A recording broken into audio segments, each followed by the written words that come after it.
बढ़िया तहसील आदमी, ऐसा आदमी शायद जो है ना, मैं तो कहना तो नहीं है, क्योंकि मुझे पता है कि भाई आदमी किस उसका है, इसकी हैसियत क्या है, क्या ये कर सकता है। आज के इस असम ब्लॉक की मीटिंग के अध्यक्ष दोन साहब, सेक्रेटरी साहब और अपने कैशियर साहब और डिस्ट्रिक्ट से पहुंचे हुए और भी के साथ आई हुई पूरी टीम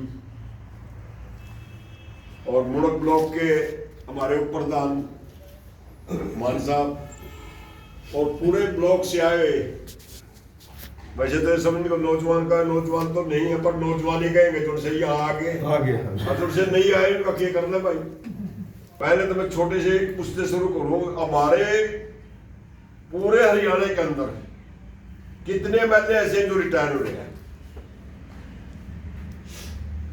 अभी तक जो जीवित है उसमें 230 एमएलए और 143 फैमिली का लोग, उसके अंदर मगर आदमी उसका एमएलए था वो गुजर गया तो उसकी मिसेज उसकी पेंशन ले रही है, अगर मिसेज एमएलए थी वो गुजर गई है तो उसका आदमी पेंशन ले रहा है।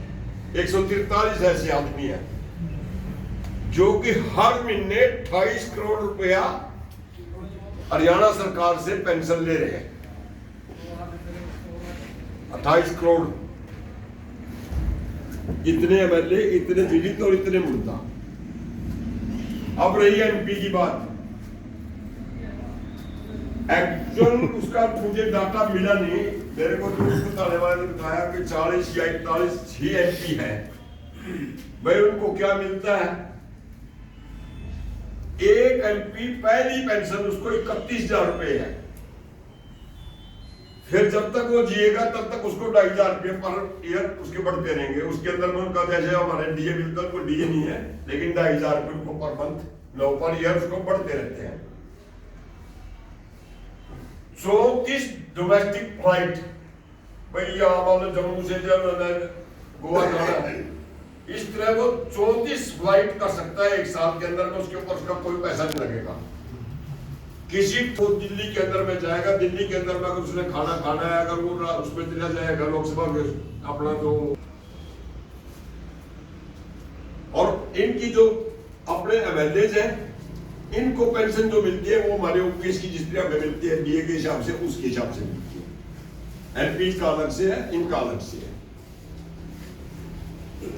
अब सरकार ये कह रही है, अब भाई जो है मंत्रालय के अंदर अपने लोकसभा के अंदर में वित्त मंत्री श्रीमती सीतारमण ने जो है ना खड़े होकर जो है ना धारा लगाई है 309, उसके तहत अब इनको जो है ना रिटायर्ड कर्मचारियों को किसी प्रकार का भी जो भत्ते या जो भी इनको जो मिलता है या जो डीए मिलता है, किस्त मिलती है, ये कोई भी सुविधा इनको किसी प्रकार की नहीं देंगे। उसके अंदर में उन्होंने क्लियर कर दिया और एक और कर दिया है, आप नहीं कर सकते, आप किसी कोर्ट में जाकर उसके खिलाफ वो नहीं कर सकते। पहले जिस तरह हमने कोई भी केस होता, कोई भी बात होती है, हम कोर्ट के अंदर में चले जाते। ये आफत एक बार पहले भी आई है, 1980 में भी एक बार ये आफत आई थी। अपने साथी होया करता डीएस डाकरा के नाम से, उसने सुप्रीम कोर्ट के अंदर में केस डाला तो उसका साथ देने वाले हमारा जैसे भाई बहुत थे, लेकिन नाम से उसके अंदर था। और 17/12/2082 को 5 जजों की एक वो ही थी, तो उसके अंदर में उनको रखा है केस, तो वो केस जीतते थे। और केस जीतने के बाद में उन 5 जजों की कमेटी जो थी उस टाइम में वाई चंद्रचूड़ था, उसने जो है ना ये फैसला सुनाया था कि भाई जितने भी ये कर्मचारी हैं इनको ये जो आप दे रहे हो, सरकार तो ये कहती है कि इससे हम जो है बर्बाद, और हमने सबने मिलकर इसको बढ़ाया है, सबने ही इस देश को बढ़ाया है, सबने ही हमारा ये सब का ये देश है। तो उस टाइम में जो है ना जो इन्होंने कोई बार परेशान नहीं करते, उन्होंने कहा फिर पेंशन किसी की भीख नहीं है, आप इनको ये पेंशन जो दे रहे हो ना, ये किसी की भीख नहीं है, ये एक अधिकार है। किसी सरकार के पास पेंशन रद्द करने का अधिकार नहीं है। उन्होंने स्पष्ट कहा था जो भी सरकार बनेगी, अगर कोई ये चाहे अगर इनकी पेंशन का ये अधिकार को छीन ले, ऐसा अधिकार किसी भी सरकार के पास नहीं है।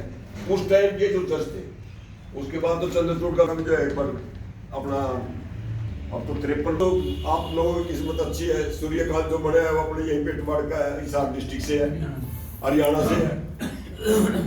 मास्टर से इसका ऋषिकांत सर। अच्छा, किसी सरकार के पास पेंशन रद्द करने का अधिकार नहीं है। कल्याण है जो आर्थिक न्याय प्रदान करता है। जो हम ये ले रहे हैं ना, ये हमारे लिए न्याय हुआ है, तब से हमें ये पेंशन मिली है, वैसे नहीं है। हमने अपने काम के अपने उसके मुद्दे पे मिली है। पेंशन एक जीवित बत्ता है। करने के बाद ओपीएस को खत्म करके एनपीएस बिल पास किया था और 1 जनवरी 2004 से केंद्रीय कर्मचारियों पर इसे लागू किया गया था। वह केंद्रीय सरकार के सुझाव पर राज्य सरकार पर दबाव बनाकर 1 जनवरी 2000 से 2006 से सभी राज्य सरकारों पर लागू करवाया गया। केवल पश्चिमी बंगाल सरकार ने स्पष्ट मना किया था, वहां पर आज भी ओपीएस लागू है। वो स्टेट ऐसी है जिन्होंने ओपीएस को मान्यता दी है, ओपीएस को उन्होंने किया है। उसके अंदर में पंजाब भी है, हिमाचल है, बंगाल तो है ही है, राजस्थान है। राजस्थान के अंदर में भी रोड़ा पड़ रही थी, वो भी कर गई थी कांग्रेसी सरकार। केरल है और भाई कर्नाटक है। तो अभी उनके ऊपर भी क्या आफत आई है। अब पीछे जो है ना पंजाब के अंदर में जैसे ऐसी हालत हो गई थी, पंजाब के अंदर में हरियाणा वालों ने भी उन्होंने सबने मदद की, उसमें सेंटर ने भी करी, सबने की जैसी जैसी स्पोर्ट्स की। तो उन्होंने ये कहा था कि हमने अपने स्टेट के अंदर में ओपीएस लागू कर दिया है और हमारा आपके पास सेंटर के पास 37,000 करोड़ रुपए आपके पास बकाया पड़ा उनका, वो पैसा हमें आप दे दो ताकि हमारे जो है ना इस समय के अंदर में काम आ जाए। लेकिन सेंट्रल गवर्नमेंट ने कह दिया भाई जो हमारे पास जमा हो गया है वो हम किसी को देंगे नहीं, जो हो गया वो हो गया। जिस तरह भी आपका काम चलता अपना काम चला, नहीं चलता तो ना चले, लेकिन हम पैसा नहीं देंगे किसी को। उन्होंने एक पैसा दिया ही नहीं है किसी सरकार को भी। और जितनी भी ये सरकारें हैं ये सारी क्वेश्चन की है। अगर इनकी अपनी सरकार होती, अगर उसने लागू किया होता तो शायद कुछ बात होती, लेकिन इनकी तो सरकार कह देंगे तो नहीं चलेगा, कहते कोई किसी का दम नहीं है। इसके ऊपर ज्यादा काम हो गया भाई, धरने पर तोड़ लग गए। अभी पीछे जो है ना लोकसभा का जो सेशन चल रहा था अगस्त में, 11 अगस्त को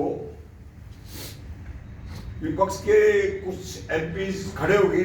उन्होंने कहा कि भाई ये इतने धरने प्रदर्शन, इतना ये सब कुछ रोड़ा हो रहा है, इतना सब कुछ हो रहा है, आप इसके ऊपर जो है क्यों नहीं मंथन करते हो, क्यों इसके ऊपर बहस नहीं करते हो, क्यों इसके ऊपर जो है अपना विचार विमर्श नहीं करते हो, क्यों इनको पेंशन जो है इनकी बंद कर रहे हो, क्यों नहीं दे रहे हो।